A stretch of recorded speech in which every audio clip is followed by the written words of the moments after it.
Hello everyone, Freemantle here. With a reply to the liberal who flays his opponent for being heartless. Well, it certainly looks like I must be heartless. I'm opposed to the welfare state, but I don't say that liberal government programs and policies cost too much, or they're interfering, or they dry up opportunity and sink people in poverty, which they are and do. I'm against them for being morally wrong. So I'd never be surprised if a liberal called me heartless. Actually, I would have a couple of replies to him. First, I'm against the welfare state program because I am completely heartless. Fully, absolutely heartless, which is why, unlike the liberal, I have no vested interest in human misery. I'm so heartless, I'd just as soon see other people doing well as doing badly. In fact, I'm so utterly heartless, I would prefer to see them doing well. A person who believes that helping others is the highest, noblest human life, as the liberal says, and who wants to live the highest, noblest human life, needs people to be in trouble. I don't. So, why am I against the welfare state? My first answer is I'm heartless. My second answer is I'm not heartless. My heart goes out to people who aren't doing well in life, which is why I am not an altruist. Altruism means helping others by hurting yourself. Now, that's the word the way it was used by Auguste Comte, a 19th century Frenchman, often said to be one of the founders of sociology. Comte is very clear what he means. Putting others ahead of yourself. I don't care how you use the word, as long as you get the idea. The idea is you make yourself unhappy in order to make other people happy or happier. You serve others at a loss to yourself. You cause yourself pain in order to relieve their pain. In short, you should make yourself suffer so they won't suffer. That's altruism, as Comte and I use the word. The liberal version of altruism is that you should hurt yourself in order to satisfy the basic needs of people who are worse off than you are in satisfying them. If your basic needs are satisfied and theirs aren't, you owe them. What are the basic needs in the liberals' view? Not just food, clothing, and shelter. The basic needs are whatever needs or desires are at the top of the liberals' list at the moment. As they're satisfied, other needs or desires move up to take their places. Maybe you've heard the liberals say, needs are relative. And perhaps you've heard that put another way. Poverty is relative. A college education wasn't a basic need 100 years ago. The liberal might say it is today. Depends on the circumstance, you see. And so, the basic needs do not necessarily require only a little from everybody, as the liberal often says. Depends on the needs, as the liberal defines the needs. In a fully liberal society, everybody would be hurting in order to improve the well-being of people who are worse off in satisfying the basic needs. So everybody would be hurting, except the worst off person in society. Nobody's worse off than that, so that person wouldn't have to suffer. Everybody else is suffering in order to alleviate the suffering of others. A world in which everybody's an altruist would be filled with wails and weeping and gnashing of teeth because everybody would be hurting himself, except for the worst off person in the world.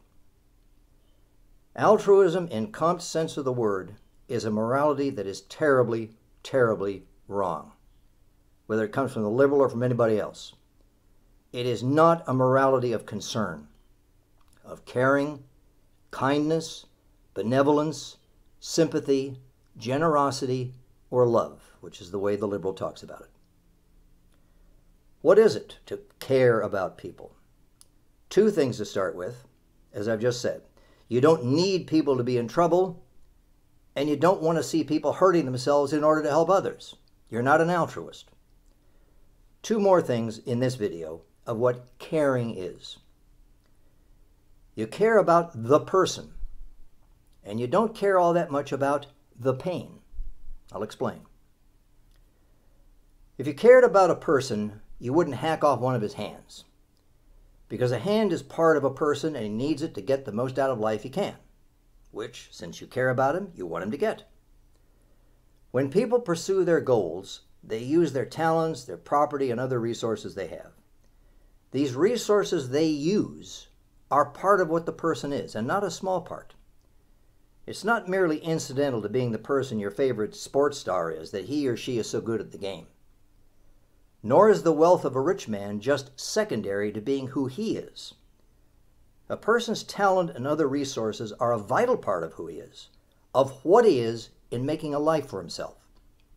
His talents and resources, well, they point directions to him. They help him pursue the best life for him. And they're always at the ready, just lying to hand the way they do. Talents and resources are, in fact, like hands. And so we should attach them to our conception of the person and cloak them with a moral presumption against being seized, in the literal or the figurative sense, by asserting a person's first moral right to live his life as he chooses. It's not objectionable for a person to lend one of those hands to others, but he may decide not to. And the cloak is not to be ripped away in order to seize the hand not willingly lent. Since I'm not an altruist, I don't believe you have a moral obligation to help someone else simply because he's worse off than you are. So I don't support government programs to help others simply because they're worse off than you are. So I don't support laws or regulations that force you to help others simply because they're worse off than you are. Finally, in this video, caring should be about the person, not the pain, I say. The liberal talks a lot about people doing better. We notice, however, and this is observation, not conceptual analysis, we notice that the only people who draw his concern are people in pain.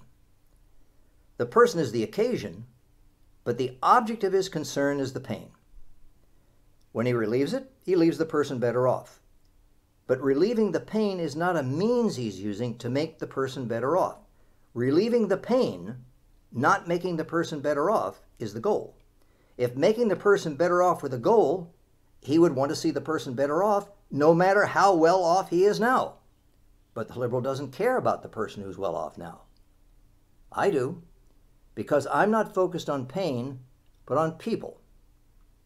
What is it to be concerned about the person rather than the pain? You see a bad state of the person, he's in pain, and you think that should be eliminated and replaced with a better state. But relieving his pain is only one thing that needs to be done to get him to that better state.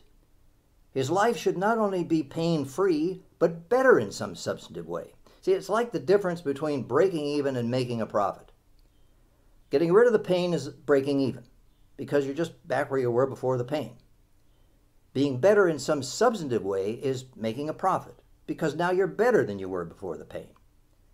To be concerned about the person is to want him to make that profit.